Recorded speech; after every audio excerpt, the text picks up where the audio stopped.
de uma delação premiada ser feita por uma comissão parlamentar de inquérito. Então, eu coloquei à disposição dele. Ao longo do processo de investigação nosso, nós estamos constatando claramente que ele não agia sozinho, havia em torno dele várias outras pessoas, então eu entendo que ele tem um volume significativo de informações que poderá trazer para os trabalhos da CPMI com provas materializadas, né? O advogado se colocou à disposição, possivelmente na segunda ou na terça-feira nós faremos uma nova reunião, já uma reunião que ele trará esse conhecimento à mesa diretora dos trabalhos da CPMI, de forma que, se for concretizado, a gente iniciará esse processo de colaboração premiada por parte da CPMI. Olha, a gente vai aguardar a publicação da pauta de terça-feira, não é? Depois de publicada, a gente vai tratar sobre essa questão dos procedimentos. A regra de procedimento é um debate que você pode fazer, inclusive, no momento da votação. Informações hoje reveladas a partir da delação do senhor Mauro Cid, que deverá voltar a comparecer à CPMI, só corrobora com o que nós temos dito desde o começo dessa comissão de inquérito. Havia uma tentativa de golpe de Estado. Os dados que nós tínhamos até agora eram de movimentos golpistas a partir dos militantes do bolsonarismo. Agora, nós temos comprovadamente que o ex-presidente da República reuniu o alto comando das Forças Armadas e tentou um golpe de Estado, que só não concretizou devido à posição, e aí deve ser saudada, a posição constitucional de setores das Forças Armadas que foram coerentes com os compromissos que fizeram, não ao presidente da República, mas à Constituição. Pois é, mas essa informação de que um comandante, né, o comandante da Marinha, teria sinalizado que toparia uma ruptura, ela é grave. É grave e é um elemento que deve ser ouvido. Se não na CPMI, deve ser ouvido pelo menos nos inquéritos. Um membro das Forças Armadas tentou romper com o compromisso que fez. Um membro das Forças Armadas tentou romper com a Constituição. E como já dizia o doutor Ulisses Guimarães, traidor da Constituição é traidor da pátria. Se conhece o caminho maldito que tentaram implementar em dezembro, que só levaria verdadeiros patriotas ao exílio e ao cemitério. Era isso que tentaram implementar. Foi essa tentativa de golpe de Estado que tentaram executar em dezembro. E agora tudo faz sentido, todos os movimentos que ocorreram nesse fatídico dezembro do ano passado. O dia 12, os atos terroristas aqui em Brasília. O dia 8, tentativa de invasão do hotel onde estava o presidente da República eleito. A bomba que foi alocada e por pouco não foi detonada na véspera de Natal aqui em Brasília. E o 8 de janeiro. Tudo fazia parte de um enredo golpista que tinha sob o comando o senhor Jair Bolsonaro. As arruaças e os atos terroristas eram parte integrante do roteiro golpista. Estava claro, tentar criar um clima de instabilidade, tudo fazia parte da estratégia golpista.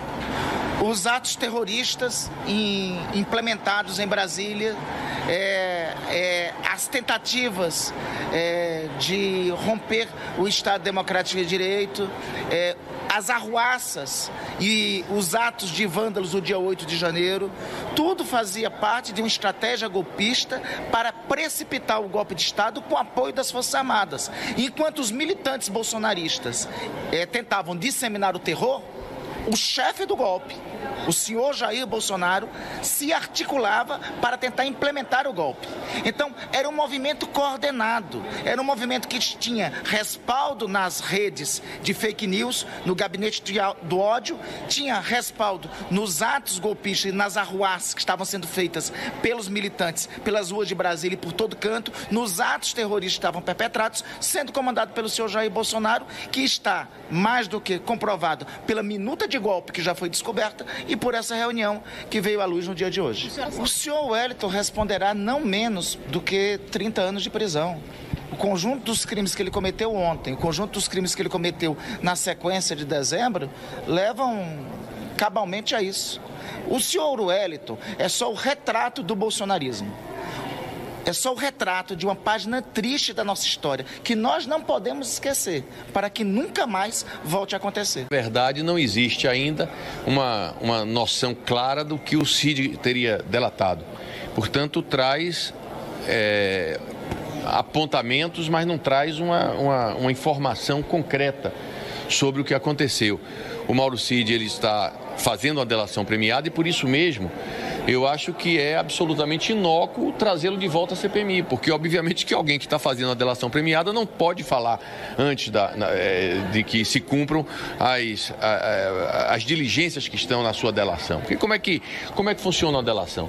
O sujeito combina com o Poder Judiciário, com o Ministério Público, etc., uma relação de fatos que ainda não são do conhecimento da Justiça e que ele aponta que sejam fatos criminosos. A Justiça vai proceder uma investigação para confirmar se aquilo que ele falou de fato corresponde à verdade. Ora, se ele vem antes de que haja essa investigação e traz todas essas informações na CPMI, tudo que ele falou que deveria ser tomado como uma investigação vem ao conhecimento público e aquelas pessoas que eventualmente seriam investigadas teriam toda a condição de apagar essas provas, de criar embaraços para a Justiça, etc. Portanto, quem está em delação premiada, obviamente que não pode comparecer a uma CPMI e trazer informações, e por isso eu tenho certeza que se o Cid fosse trazido hoje à CPMI, ele ficaria peremptoriamente calado, sob pena de anular tudo que ele está fazendo aí em colaboração premiada. Então, naquele momento, ainda se falava em uma delação do Cid, se cogitava.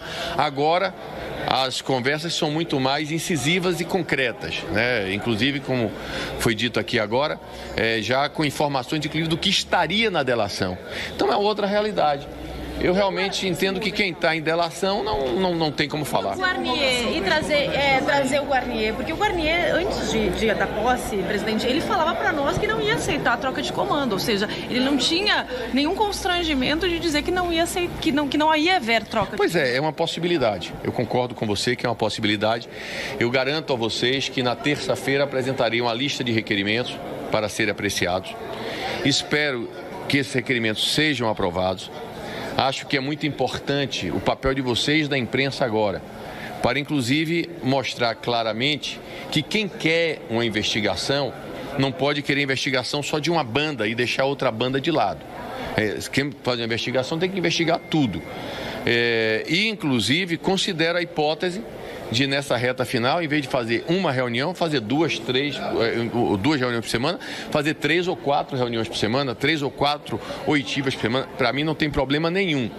Agora, é preciso que a gente tenha a capacidade de aprovar esses requerimentos na terça-feira. Se não forem aprovados os requerimentos na terça-feira, vamos apenas ouvir os que já estão convocados e ponto final. Não tem mais negociação. Não tem mais negociação. Eu tenho insistido muito para que a gente fizesse um acordo, incluindo a convocação do comandante da Força Nacional.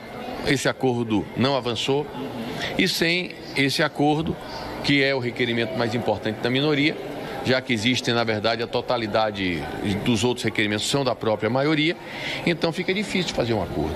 Portanto, eu digo que nesse momento não há negociação, há sim o meu compromisso de na terça-feira trazer uma relação de requerimentos para serem apreciados em bloco. Ou aprova tudo, aí surgiram coisas novas, não sei se 6, se 8, mas em torno disso aí, 6, 8. E aí você vai decidir se o Guarnier vai estar ou não? Isso. E não tem aquela divisão mais? Não vai ter divisão, é o tudo ou nada, né? Não há possibilidade da gente fazer essas votações separadamente.